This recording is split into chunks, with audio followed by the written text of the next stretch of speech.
سامعین بات تنقید، جب ہم تاریخ اسلامی کی ورقردانی کرتے ہیں تو اس بات کی شہادت ملتی ہے کہ نبی اکرم صلی اللہ علیہ وسلم کی بیعت مقدسہ سے قبل ماضی قریب میں ایک ایسا دور گزرا ہے کہ جس سے بڑی کوچک داستانیں اور دلدوز تواریخ وابستہ ہیں۔ مختصر یہ کہ بیعت نبی صلی اللہ علیہ وسلم سے قبل بربریت و جاہلیت پسندی کا دورہ تھا۔ کفر و شرک، الحاد و لادینیت سے پورا معاشرہ گرا ہوا تھا، لیکن انوار باسعادت کے جلوہ آرا ہونے کے بعد اس ضلالت کی تاریخیاں کافور ہو گئی، کفر و شرک اور الحاد و لادینیت کے اندھیرے دور ہو گئے اور ظلم و انظلام کے بادل چھڑ گئے۔ غرض یہ کہ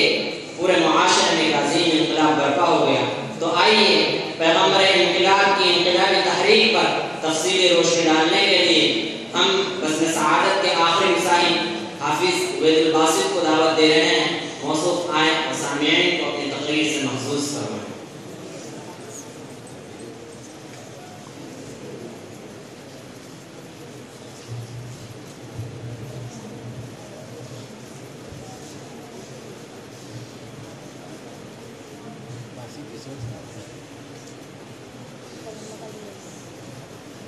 نحمده ونصلي على رسوله الكريم، أما بعد فأعوذ بالله من الشيطان الرجيم، بسم الله الرحمن الرحيم، وما أرسلناك إلا رحمة للعالمين، صدق الله العظيم۔ صدر محترم، حضرات حکم مستحکم اور معزز سامعین کرام، آپ کو اچھی طرح معلوم ہے کہ 6 صدی عیسوی میں عالم انسانیت سے سک رہا تھا، گلشن ارضی ماتم کدا بنا ہوا تھا، فدائے کائنات پر ظلم و عدوان کی تیر اور تار گھٹاؤں کی حکمرانی تھی، ہر طرف ظلم و جور اور جبر و تشدد کی تند و تیز ہوائیں چل رہی تھی، ہر سمت نفرت و عداوت کے شعلے بھڑک رہے تھے، کمزوروں پر ظلم و ستم کے پہاڑ توڑے جا رہے تھے، معصوم بچیوں کو زندہ درگور کیا جا رہا تھا، مظلوم عورتوں کو جانوروں سے بھی بدتر سمجھا جا رہا تھا۔ غرض یہ کہ انسان وحشی و درندہ بن چکا تھا اور انسانیت تباہی و بربادی کے آخری نشان تک پہنچ چکی تھی کہ اچانک رحمت خداوندی جوش میں آئی اور عرب کے تپتے ہوئے صحرا میں اس نبی امی کا ظہور ہوا جو سارے جہاں کا درد اپنے دل میں سمیٹے ہوئے تھا، جو خنجر چلے کسی پہ تڑپتے ہیں ہم کا حقیقی مصداق تھا، جو انسانیت کا غمخوار، مظلوموں کا مددگار تھا، یتیموں کا والی، غلاموں کا مولا تھا۔ چنانچہ خداد مقدس نے تمام ظلم و ستم کے خلاف عدم بغاوت بلند کیا، انسانوں کو سچ راہ دکھانے کی کوشش کی، انہیں ضلالت کے اندھیروں سے نکال کر ہدایت کی روشنی میں لا کھڑا کیا، زنجیر غلامی میں جکڑے ہوئے انسانوں کو آزادی کی فضا بخشی، معصوم کلیوں کو مسکرانے کا حق عطا کیا، مظلوم عورتوں کو باعزت مقام دیا اور بگڑے ہوئے معاشرے کی اصلاح کی۔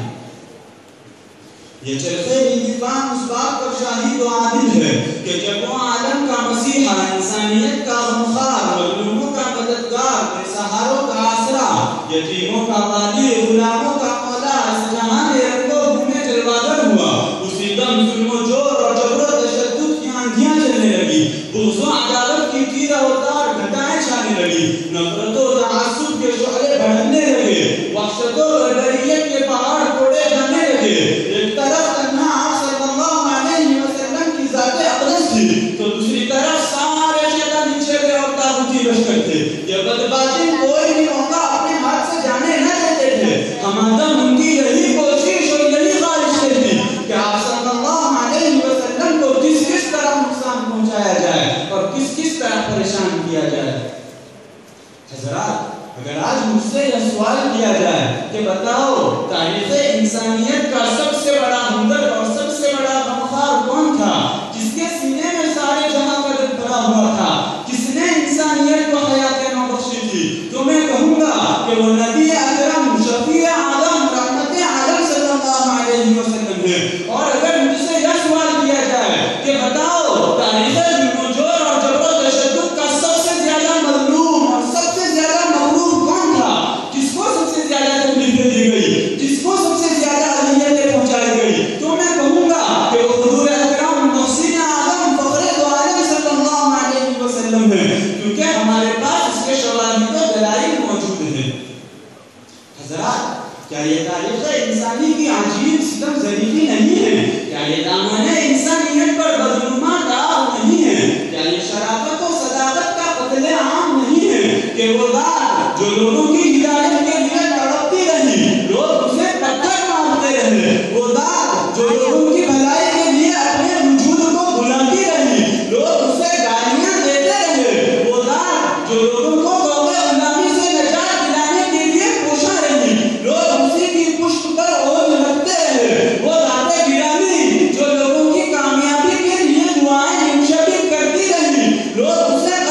بخشتا ہے، جس کی نگاہ میں رومی و یونانی، مصری و سودانی سب برابر ہے، جس کے دربار میں مدحت سودانی، بلال حبشی، فیروز خراسانی، سلمان فارسی، سہیل رومی، اسامہ نجدی اور علی راہی پہلو کا پہلو بیٹھے ہوتے ہیں، جس کی تعلیم اختلاف ایمان، تبدیل زبان اور تباہی ملکی سے بالاتر ہے، جو اللہ احد کہہ کر خیش و بیگانہ، احمر و اسود، غربی و شرقی کو ایک ہی ڈورے میں پیروتا ہے، ایک ہی کلمہ زبان پر، ایک ہی ولولہ دماغ میں اور ایک ہی ارادہ دلوں میں قائم کر دیتا ہے۔ رحمت للعالمین صلی اللہ علیہ وسلم کی حیات طیبہ اسی معرض پر گردش کرتی رہی اور آپ رحمت کے ابرے بانا جب کر دنیا عالم پر نشاور ہوتے رہے۔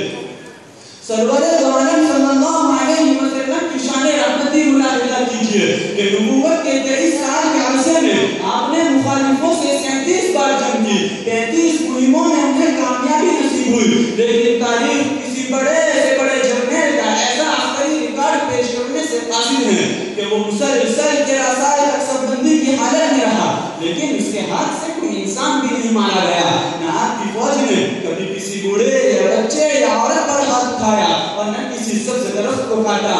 آپ صلی اللہ علیہ وسلم نبی رحمت للعالمین ہیں اور آپ کی سنت حسنہ پر عمل کرنے کا مطلب دوسروں کے لیے سراپا رحمت بن جانا ہے، یہی اسلام کی غایت بھی ہے اور رحمت عالم صلی اللہ علیہ وسلم کی پاکیزہ زندگی کی